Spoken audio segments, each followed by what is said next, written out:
The doctor's words still echoed in my head, bouncing around like a rogue pinball. Mr. Henderson, the DNA results are conclusive. You are not the father.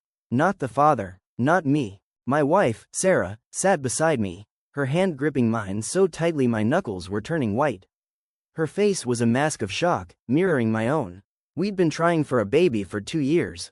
2 years of ovulation trackers, timed intimacy, and the soul-crushing disappointment of negative pregnancy tests. Finally, we'd gotten the good news. Tears of joy were shed.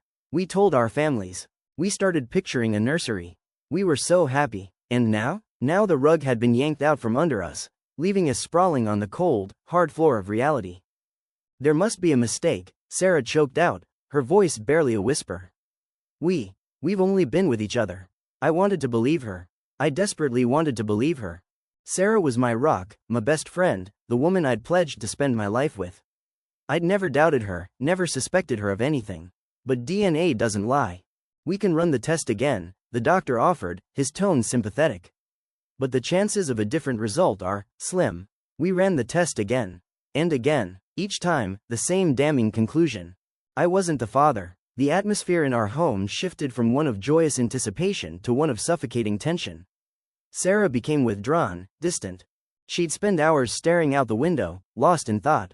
I tried to talk to her, to comfort her, but she'd just brush me off, saying she was tired. I was tired too.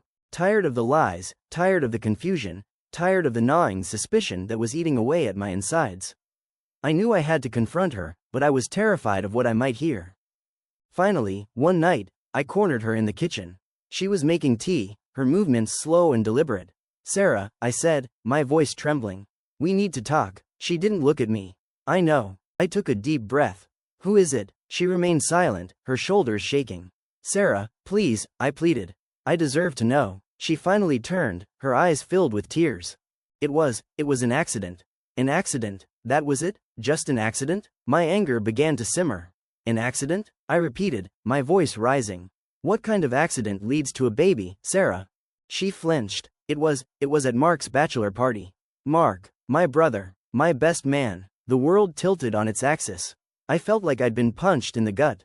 My own brother. You slept with Mark? I managed to stammer out. She nodded, tears streaming down her face. We were all drunk. One thing led to another. I swear, it was a mistake. I never meant for it to happen. The details spilled out, a horrifying jumble of hazy memories and blurry regrets. She and Mark had gone back to the hotel together after the party. They'd been drinking heavily, mourning my impending marriage and the perceived loss of our close friendship. One thing had led to another, and in their drunken stupor, they'd crossed a line. The realization hit me like a tidal wave. The guilt, the shame, the betrayal, it was all too much to bear. Why didn't you tell me? I asked, my voice barely a whisper. I was scared, she sobbed. I didn't want to lose you. I thought I could just pretend it never happened. Pretend it never happened? How could she possibly think that? A baby wasn't something you could just sweep under the rug. It was a living, breathing consequence of their actions. And Mark? Does he know? She nodded. I told him. He's devastated. Devastated? I was the one who was devastated. My wife was pregnant with my brother's baby, and he was devastated? I needed to talk to Mark. I needed to hear it from him, to see the guilt in his eyes. I stormed out of the house, leaving Sarah sobbing in the kitchen. I found Mark at his apartment, nursing a beer and staring blankly at the television. He looked ashen, like he hadn't slept in days. We need to talk, I said, my voice cold. He didn't argue. He just nodded and gestured for me to sit down. I know, he said, his voice hoarse. Sarah told me. I sat down heavily, the weight of the situation crushing me. Tell me what happened. He recounted the events of the bachelor party, his voice thick with shame. He confirmed Sarah's story, painting a picture of a drunken mistake that had spiraled out of control. I'm so sorry, man, he said, looking me in the eye. I never meant to hurt you. I love Sarah, but I would never intentionally do anything to jeopardize your relationship. I wanted to believe him. I wanted to believe that this was all just a terrible, horrible misunderstanding. But the truth was, the damage was done. Our friendship, our brotherhood, was irrevocably broken. What are we going to do? I asked, my voice flat. Mark shook his head. I don't know. I'll do whatever you want me to do. I'll disappear. I'll move away. Just tell me what to do. I didn't know what to do. I was lost, adrift in a sea of confusion and pain. I knew I couldn't stay with Sarah. The trust was gone, shattered beyond repair. But what about the baby?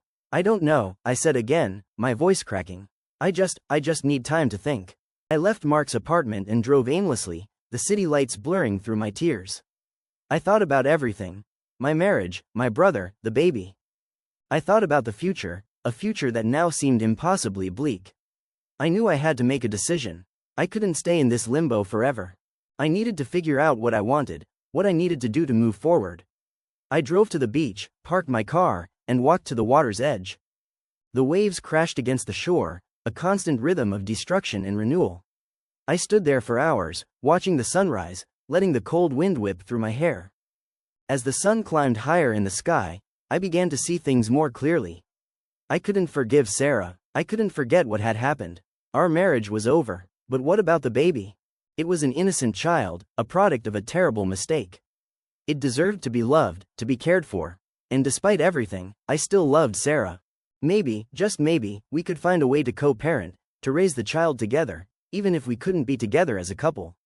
It wouldn't be easy. It would be messy, complicated, and painful. But it was the only option that felt right. I knew I had a long road ahead of me. A road of healing, of forgiveness, of rebuilding my life. But I was ready to face it.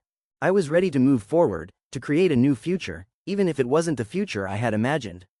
I turned and walked back to my car, the rising sun warming my face.